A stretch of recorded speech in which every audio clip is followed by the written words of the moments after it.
राजस्थान में जो विधानसभा उपचुनाव नजदीक आ रहे हैं, कांग्रेस, बीएपी, आरएलपी, बीजेपी तमाम दलों के नेताओं की धड़कनें तेज होती जा रही हैं।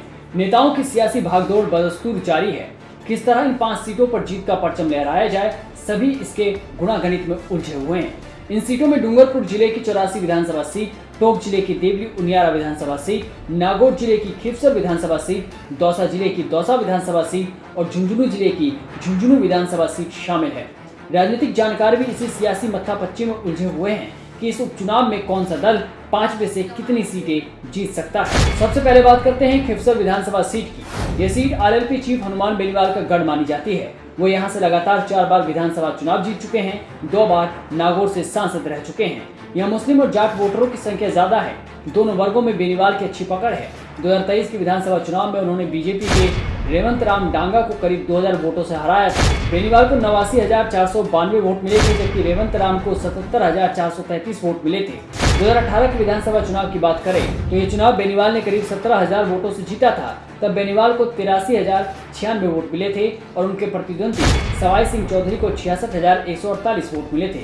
बीजेपी कैंडिडेट रामचंद्र उतरा तब मात्र 26,809 पा सके थे।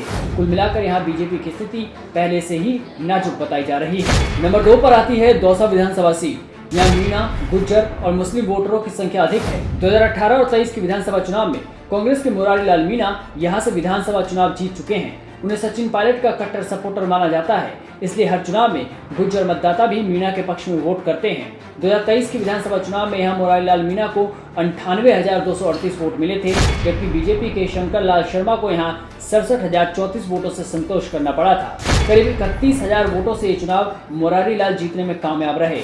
2018 के विधानसभा चुनाव की बात करें तो कांग्रेस के मुरारी लाल मीणा को तब 99,004 वोट मिले थे, वहीं बीजेपी के शंकर लाल शर्मा को तब 48,056 वोट मिले थे। इस चुनाव को मुरारी लाल ने करीब 51,000 वोटों से जीता था। वोटर्स के रुझान को देखते हुए बीजेपी हमेशा से इस विधानसभा सीट को अपने लिए कठिन मानती आई है। इस बार भी जानकार यह बीजेपी की डगर आसान नहीं बता रहे। नंबर 3 पर आती है झुंझुनू विधानसभा सीट। पिछले 2 विधानसभा चुनावों की बात करें तो 2023 के विधानसभा चुनाव में यहाँ कांग्रेस के बृजेंद्र सिंह ओला ने बीजेपी के निशित कुमार को करीब 27,000 वोटों से हराया था। ओला को 84,582 वोट मिले थे, जबकि बीजेपी कैंडिडेट निशित कुमार को मात्र 57,010 वोटों से संतोष करना पड़ा था। 2018 के विधानसभा चुनाव में भी कांग्रेस के बृजेंद्र सिंह ओला ही चुनाव जीते थे। तब उन्होंने बीजेपी के राजीव सिंह को 40,565 वोटों से हराया था।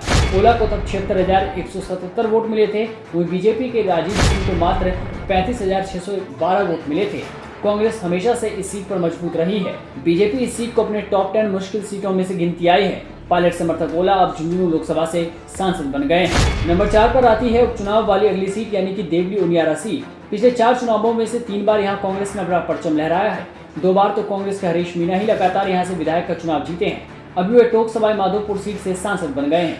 2023 के विधानसभा चुनाव में यहाँ कांग्रेस के हरीश मीणा को 1,05,001 वोट मिले थे, जबकि बीजेपी के विजय सिंह बैसला को 85,826 वोट मिले थे। ये चुनाव हरीश मीणा ने करीब 20,000 वोटों से जीता था। 2018 के विधानसभा चुनाव में हरीश मीणा को 95,540 वोट मिले थे, जबकि भाजपा के राजेंद्र गुज्जर को 74,064 वोट मिले थे। हरीश मीणा ने ये चुनाव 21,476 वोटों से जीता था। इस क्षेत्र में मीणा, मुस्लिम, गुज्जर और दलित मतदाताओं की अधिकता है। मीणा, गुज्जर और मुस्लिम कॉम्बिनेशन से ये सीट कांग्रेस के पक्ष में ज्यादा मजबूत दिखाई देती है। अब बात करते हैं 5वीं और आखिरी सीट, यानी 84 विधानसभा सीट की। बांसवाड़ा लोकसभा क्षेत्र में स्थित इस सीट पर लंबे अरसे से कांग्रेस का प्रभाव रहा है। पिछले 2 विधानसभा चुनावों में यहाँ आदिवासी समाज के तेज तर्रार नेता राजकुमार रोत ने जबरदस्त जीत हासिल की। रोत भारत आदिवासी पार्टी के प्रतिनिधि हैं, जो अब सांसद चुने गए। कांग्रेस ने इस बार उनके साथ गठबंधन किया था। अब उपचुनाव में कांग्रेस फिर से रोत से गठबंधन का मूड बना रही है। 2023 के विधानसभा चुनाव में रोत ने 1,11,150 वोट हासिल किए, वहीं बीजेपी के सुशील कटारा को 41,984 वोट मिले थे। रोत ने तब 69,166 वोटों से प्रचंड जीत प्राप्त की थी। 2018 के विधानसभा चुनाव की बात करें तो यहाँ राजकुमार रोत ने 64,109 वोट हासिल किए थे, जबकि भाजपा के सुशील कटारा को 51,185 वोट मिले। ये चुनाव रोत ने 12,934 वोटों से जीता था। भाजपा को फिलहाल रोत, भारत आदिवासी पार्टी और आदिवासियों से जुड़े मुद्दों की काट नहीं मिल रही है। ऐसे में सीट जीत पाना भी भाजपा के लिए टेढ़ी खीर है। कुल मिलाकर इन सभी सीटों पर मीणा, जाट, मुस्लिम और दलित मतदाताओं की अधिकता है। राजनीतिक जानकार मानते हैं कि राजस्थान में हुए पिछले 2 विधानसभा चुनावों में इन तमाम वर्गों ने कांग्रेस और उसके सहयोगी दलों को भर भर कर वोट दिया है। अब देखने वाली बात यह होगी कि आगामी उपचुनाव में इन 5 सीट पर जीत का ऊंट किस करवट बैठता है। आप राजस्थान के किस जिले से हैं और आपके अनुसार इन 5 विधानसभा सीटों में बीजेपी, कांग्रेस और अन्य दलों को कितनी सीटें मिल सकती है, हमें कमेंट करके बताइए। खबर पसंद आई हो तो आपके अपने चैनल पॉलिटिकल पंचायत को लाइक, शेयर, सब्सक्राइब करना न भूलें। धन्यवाद।